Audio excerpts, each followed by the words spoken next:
I've been testing out this Osmo action camera I picked up. Old camera, new to me. And I've been having problems getting the exposure set right, getting the shutters and stutters pulled out of it. And you'll see here, this is an auto exposure. This one here, it's auto ISO. But the shutter speed's set to double the frame rate.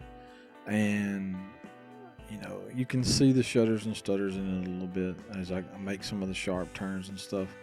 And but I got an ND filter on here, so that's how I'm getting the shutter speed down like I do. So I do have an ND the ND32 on here, and it's really bright. The sun is really bright shining down on this, but you can still see some of the shutters and stuff. Now in this exposure, what I did was I got the 180 rule going again, but I also went in there and pointed the camera at the sun and manually adjusted the ISO so that when it's pointed right at the sun, that the sun gives, or when it's pointed right at the sun, it gives an EV of 0. And when you turn away from the sun, it's like negative 1.7 or 1.3 or something like that. It's kind of an underexposed image, but I think it's a lot better image. It doesn't have as much of that slippage and stuttering and skipping going on.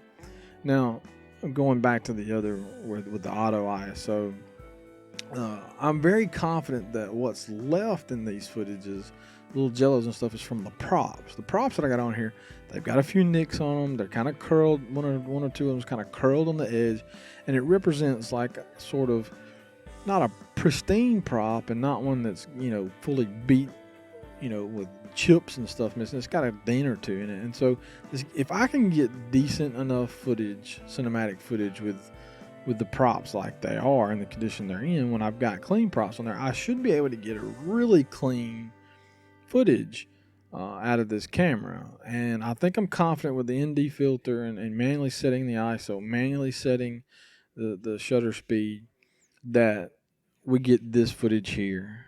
And like I said, these are not the best props in the world, but it's usable footage for the most part. So just enjoy. I'm going to get out of the way and just let you enjoy with a little bit of music to finish out the video.